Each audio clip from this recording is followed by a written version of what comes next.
Lubing switches. There may be some people out there that enjoy doing this.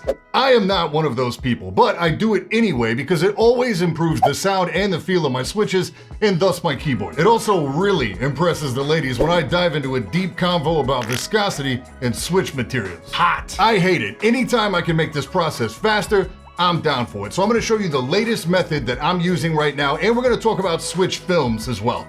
You ready? Let's go!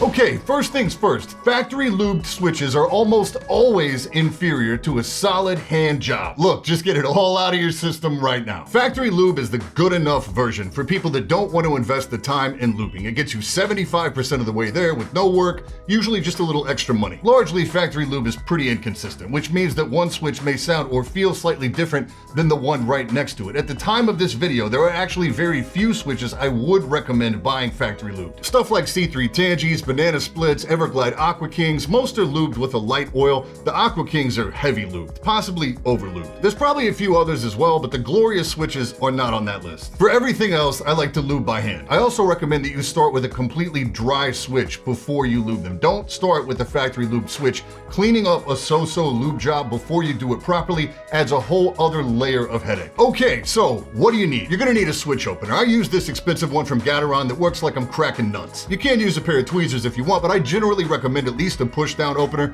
These come in all sorts of materials and price points. You don't need, but you may find it easier to use a lube station. It helps you stay organized, but it is by no means necessary. I often find myself just using a bunch of disposable Tupperware. Lately, I've been using this high-dollar silicone mat from American Haptics just because it was sent out for review. Bare minimum, you're gonna need some lube and a brush or two and a pair of tweezers. 205 grade 0 is the most common. It's what I use 90% of the time. It's thick, higher viscosity. It's helpful that it's also great for use in stabilizer housings so you can stretch your money a little further. You can use this for springs as well, but I like to do my springs in oil, light viscosity, so I use GPL 105. We'll talk about why in a minute. The only time I use something lighter than 205 grade 0 is like 3203, and that's when I'm working with lighter spring weights like 62 grams and under, and with certain tactile switches that have a really light bump. To be safe, the best standard rule is 205 grade 0 for linears, 3203 for tactiles. I also like to have a jeweler's claw on hand because it makes things much easier. I'll leave links for all this stuff down below. Step one is to get all your switches apart and get the components separated. The next thing I do is take a few drops of GPL 105 in a small Ziploc snack bag,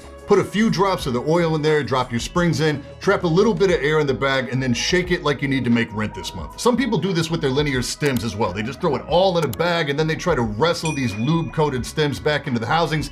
It's degenerate behavior and I don't endorse it. Now, I used to lube the entire lower housing. I don't anymore. It takes forever. If a switch has particularly stubborn spring noise, I may lube the bottom around the post, but I usually don't. A big reason is because I have a habit of over lubing. When it comes to lubing, less is more, and I'm terrible at that. If you overlube the housing and you overlube the stem, you've created quite a mess for yourself, and chances are you've robbed that switch of any of its sound or feel characteristics. But if you only lube the stem, it cuts down on time significantly and allows a lot larger margin for error if you overlube. Big shout out to Andy for being the first person to recommend this to me. Go check out his channel if you haven't. So grab the cross portion of your stem with your claw, then load your brush, remove as much excess as you can, and hit every surface evenly. You should just be able to see the reflection of the lube on there. If you can see the white of the lube, you're going too heavy. Big important note here. On linears, you can lube all over the stem. Tactile switches have this little bump that travels over the leaf, and that provides that tactile feel. If you lube these legs and the leaf, you're gonna sacrifice that bump,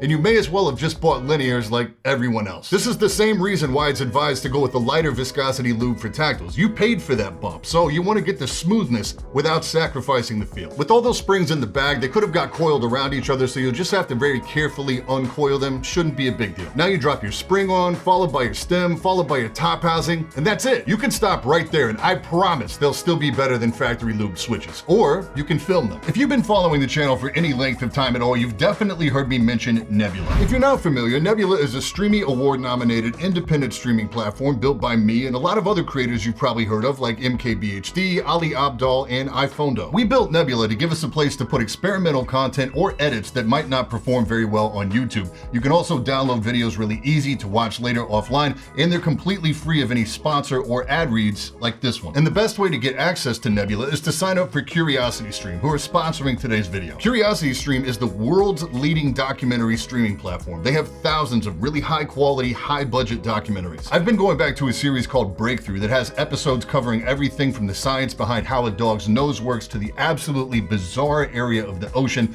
known as the Twilight Zone. It's way more interesting than shotgunning seasons of 2.5 Men. And CuriosityStream loves to support independent creators, so they've partnered up with Nebula. You can get access to both platforms for 26% off or $14.79 per year. That's under $15 for the entire year, and you get access to the whole catalog of both CuriosityStream and Nebula. If that sounds like a good deal to you, head over to curiositystream.com/badseedtech to get started. Big thanks to CuriosityStream for continuing to support the channel, and thank you for your time. I really appreciate it. So why do people film switches? Great question. The number one reason is to make the housings fit together tighter to reduce wobble. Less wobble means a better sound and a better feel. Not every switch needs this. Some are already so tight you're going to be hurting more than helping, so you should check for wobble first. First run JWK recolors are a great example of a switch that you definitely want to film. I use two main styles of film, TX, which are made from polycarbonate, and desk keys, which are like a little rubberized. I find that desk keys have a tendency to mute the overall sound of the switch a little more. I like a low end thawk, so I usually go this way. If you like more of a clacky switch, or there's not some other obnoxious like spring ping or crunch going on,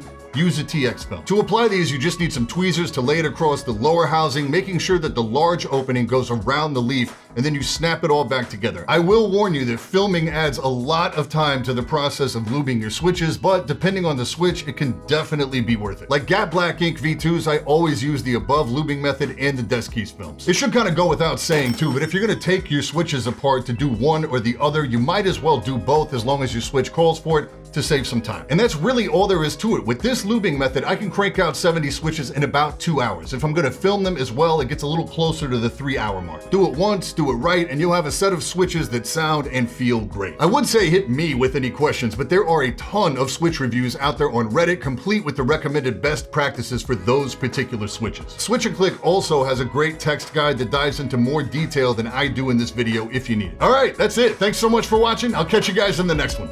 Stay up.